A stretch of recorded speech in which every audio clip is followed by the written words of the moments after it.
Nike Cortez. Nike Cortez first appeared in 1972, during the very early days of Nike, when the company was still trying to establish itself in the American market. The model was created by Bill Bowerman and Phil Knight, the founders of the brand, who wanted to make lightweight running shoes for long-distance runners. At the time, most athletic shoes were heavy and stiff, but the Cortez stood out because of its soft sole, simple silhouette, and overall comfort. The name was inspired by the Spanish conquistador Hernán Cortés, and the shoe quickly became one of Nike's first truly mainstream running sneakers. The earliest versions of the Cortez were built specifically for sports. In the early 70s, jogging was becoming increasingly popular across the United States, and Nike used that moment to promote a new generation of athletic footwear. But the real story of the Cortez began not on running tracks, but on the streets of Los Angeles. During the 70s and 80s, the sneakers slowly became part of Southern California street culture. The model became especially popular in Latino neighborhoods throughout Los Angeles. This was also where the Cortez became associated with street gangs. During the 80s and 90s, many gang members wore the sneakers as part of their everyday style. The shoe became strongly connected to Chicano culture in Los Angeles. White socks, loose pants, flannel shirts, and Nike Cortez formed a recognizable visual identity tied to an entire era. Because of this connection, some schools and public places even banned the shoes, believing they were linked to gangs and street violence. At the same time, the sneakers themselves were never designed for criminal culture. They simply became part of a certain environment. For many people living in poorer neighborhoods, Cortez sneakers were affordable, stylish, and practical enough to wear every day. Eventually, the image became so strong that Nike itself was careful for years about heavily promoting the model in Los Angeles. The shoes also gained massive popularity through pop culture. One of the most famous moments came in the 1994 film Forrest Gump. The main character receives a pair of white, red, and blue Nike Cortez sneakers and famously runs across America wearing them. After the movie's release, sales of the model increased dramatically, and the Cortez started being viewed not just as streetwear, but as part of American cultural history. Over the years, the Nike Cortez went through several waves of popularity. In the 2000s, the model partially faded into the background as bulky basketball sneakers and highly technical athletic shoes dominated the market.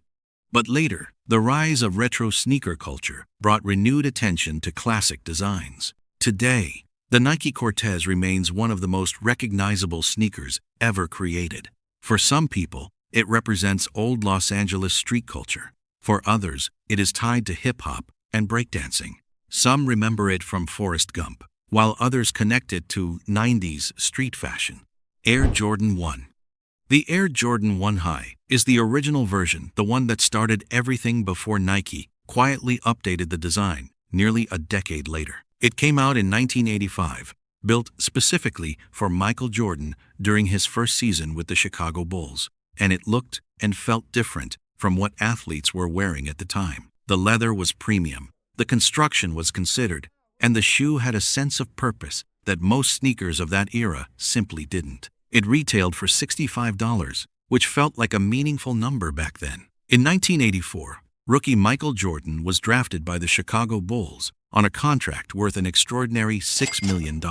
Major sportswear manufacturers, including Adidas and Nike, took immediate notice and reached out about endorsement deals. Jordan, however, had been playing in Converse, liked them, and was planning to sign with that brand. Promoting shoes he didn't personally find comfortable didn't sit right with him. Nike then approached his parents with a different kind of offer. Not a standard endorsement, but the creation of an entirely new shoe line built around Jordan himself. The financial terms were hard to turn down, and he signed a 5-year deal with Nike. The central marketing play behind the Air Jordan 1 was a deliberate move around color. At the time, the NBA required players to wear predominantly white shoes during official games, with only minor contrasting accents allowed. Nike went further, and when the league publicly objected to Jordan wearing black and red on the court, the story spread across every media outlet. According to the widely told account, Nike paid each $5,000 fine without hesitation. The iconic Wings logo, a basketball encircled by wings, was created by graphic designer Peter Moore, a central figure in the sneaker industry. In 1985, he designed the original Air Jordan sneaker and sketched that first logo on a napkin following a meeting with Jordan's manager David Falk. Moore was later joined by Tinker Hatfield, who went on to develop the Jumpman logo, though the earliest sketch for that symbol had also originated with Moore. The Jordan 1 eventually became one of the most collaborated on silhouettes in sneaker history.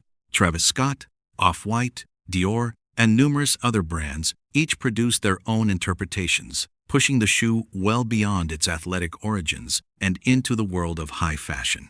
Adidas, Stan Smith, Horst Dassler. In 1963, the son of Adidas's founder set out to create a tennis sneaker that was truly made for playing on the court. Before that, most tennis players competed in simple canvas shoes. His answer was a low-profile leather sneaker with perforated side panels and a flat sole. Nothing unnecessary, just what players needed. Robert Hyatt. In 1965, the model was released under the name of this French tennis player. He wore it until retiring in 1971. After he left the sport, Adidas began searching for a new face, because the connection between the name on the shoe and a relevant athlete was important to the brand. Stanley Roger Smith. Adidas chose the American player from Pasadena, who became the world's #1 tennis player. In the early 1970s, he won the Australian Open, the US Open, and Wimbledon. His portrait appeared on the tongue in 1974. And in 1978, the sneaker officially received his name, portrait, and signature. The rebranding took 4 years. Adidas was careful not to change something that was already successful: the American market. Before Stan Smith, Adidas was primarily a European brand. Tennis and the name of an American champion helped open doors that the three stripes alone might have struggled to enter. By the end of the 1970s, the brand had established a much stronger presence in the United States. Guinness World Record. In 1988, 3 years after Smith retired, his signature sneaker entered the Guinness World Records as the best-selling sneaker in the world. There was no major advertising campaign and no loud promotion. People simply kept buying it. 50 million pairs. This number represents countless people choosing the same sneaker for completely different reasons across different generations. Remaining desirable for decades without becoming ordinary is perhaps the most impressive achievement of the Stan Smith.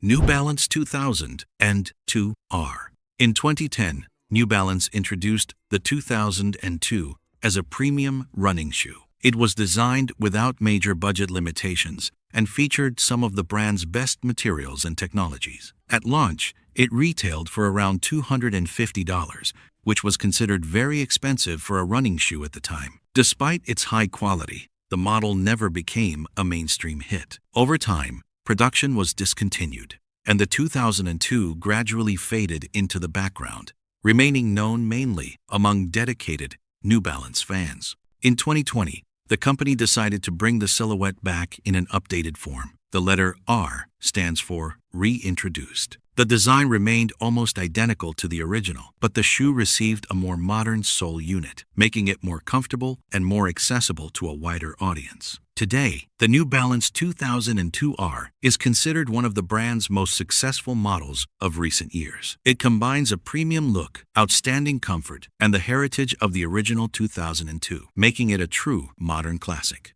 Adidas Superstar. In 1969, Adidas introduced the Superstar as a basketball shoe made entirely from leather, something uncommon at the time. Its most recognizable feature was the rubber shell toe, designed to provide extra protection on the court. Basketball success. During the 1970s, the Superstar became one of the most popular basketball shoes in the United States. Many professional players wore it, helping Adidas strengthen its position in the sport. The shell toe. The rubber toe cap quickly became the shoe's signature feature. It made the Superstar instantly recognizable and helped separate it from other basketball sneakers of the era. Hip-hop culture. In the 1980s, the Superstar found a new audience beyond sports. Members of the legendary hip-hop group Run DMC wore the shoe without laces, shoes, turning it into a symbol of street culture and music. Run DMC. In 1986, Adidas signed a historic partnership with Run DMC, creating one of the first major collaborations between a sportswear brand and music artists. The deal helped change sneaker marketing forever. Global popularity. As the years passed, the superstar moved from basketball courts to streets around the world. Its clean design made it popular among different generations and fashion styles. Modern classic. More than 50 years after its release, the Adidas Superstar remains one of the most recognizable sneakers ever made. Its combination of sports heritage, music culture, and timeless design has secured its place in sneaker history. On Cloud 5. The On Cloud 5 lineup represents the fifth generation of the iconic Swiss On Cloud sneakers. Built on the foundation of the original model released in 2014, these shoes helped revolutionize the running footwear industry. However, thanks to their design and comfort, they quickly became the brand's most popular lifestyle sneaker. The beginning. In 2010, Swiss professional runner Olivier Bernhard grew frustrated with running injuries. Together with an engineer from the Swiss Federal Institute of Technology, or ETH, he developed a prototype by cutting pieces of garden hose and attaching them to the sole of a shoe. That unusual experiment became the foundation of On Running's signature technology and the beginning of the On Cloud story. The first On Cloud. In 2014, On released the first Cloud model, promoting it as the world's lightest fully cushioned running shoe. Weighing only around 200 grams, it became an instant success and perfectly matched the growing trend of combining athletic wear with everyday fashion. Growth. Between 2014 and 2021, the original silhouette was updated several times as the company continued refining the sole geometry and overall performance. During this period, On earned a reputation as the footwear of a new generation of successful professionals, known for its blend of technology, minimalism, and premium design. On Cloud 5. In 2022, the brand introduced the most significant update yet. The fifth generation featured a redesigned midsole, an improved speed lacing system, a better overall fit, and a higher percentage of recycled materials. The result was a shoe that stayed true to the original concept while becoming even more comfortable and practical for everyday use. Adidas Samba. The Adidas Samba is the oldest and one of the best-selling models in the brand's history. Designed by Adi Dassler in 1949, it was originally created as a football shoe for playing on frozen pitches. Over the decades, it evolved from performance footwear into a true icon of everyday style. 1950, the model was first introduced to a wider audience during the FIFA World Cup in Brazil. Its name was inspired by the famous Brazilian dance, chosen to capture the excitement surrounding the tournament. Early versions looked more like high-top hiking boots, made from kangaroo leather and equipped with a suction cup sole designed to provide maximum grip on icy surfaces. 1951, the silhouette was completely redesigned for indoor football, also known as futsal. The shoe became lower in profile and received the features that would later define the Samba: the signature T-shaped suede toe, a reinforced heel, and the famous gum rubber outsole known for its excellent traction. 1980s, in the United Kingdom, the Samba became the unofficial uniform of football supporters. The rise of terrace culture helped transform the shoe from sports equipment into a streetwear classic, giving it a place far beyond the football pitch. Today, the Samba is experiencing a massive resurgence as a symbol of the normcore fashion trend and an essential part of modern casual wardrobes. Its popularity has led to numerous variations, including the classic Samba OG, the skate-inspired Samba ADV, and the platform-based Samba designed for a more fashion-focused audience. Nike Air Force 1.